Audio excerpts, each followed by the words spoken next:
చాలా గొప్ప అద్భుతమైన దినము.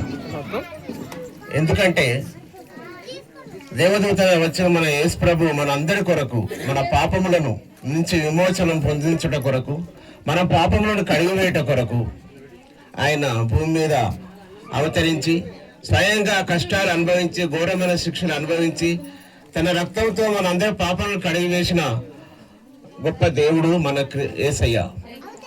మనం కూడా అందరము ఆయన బాటలో నడుస్తూ ఆయన ఆలోచనలను, ఆయన యొక్క చేసిన త్యాగాలను గుర్తు చేసుకుంటూ ఆయన యొక్క ఆలోచనలను, ఆయన యొక్క భావాలను మనం కూడా ముందుకు తీసుకుపోతూ అందరం కలిసిమెలిసి ఉండే సంతోషంగా జీవితాన్ని గడపాలని, ప్రతి క్షణము యేసయ్యను గుర్తు చేసుకోవాలని, ఎలాంటి విభేదాలు లేకుండా అందరము కలిసిమెలిసి ఉండి ఆయన యొక్క ఆలోచనలు, ఆయన చేసిన త్యాగాలకు అర్థం వచ్చేటట్టు, ఆయన చేసిన త్యాగానికి అర్థం ఉండేటట్టు మనందరం ప్రవర్తిస్తూ ఉండాలని ప్రతి ఒక్కరిని ప్రార్థిస్తూ, యేసయ్య యొక్క కరుణ మన అందరిపైన తప్పకుండా ఉంటుందని నేను నమ్ముతున్నాను. మీరు కూడా 100% నమ్మాల్సిందే. ఈ అవకాశం ఇచ్చిన మీ అందరికీ నా యొక్క హృదయపూర్వక కృతజ్ఞతలు.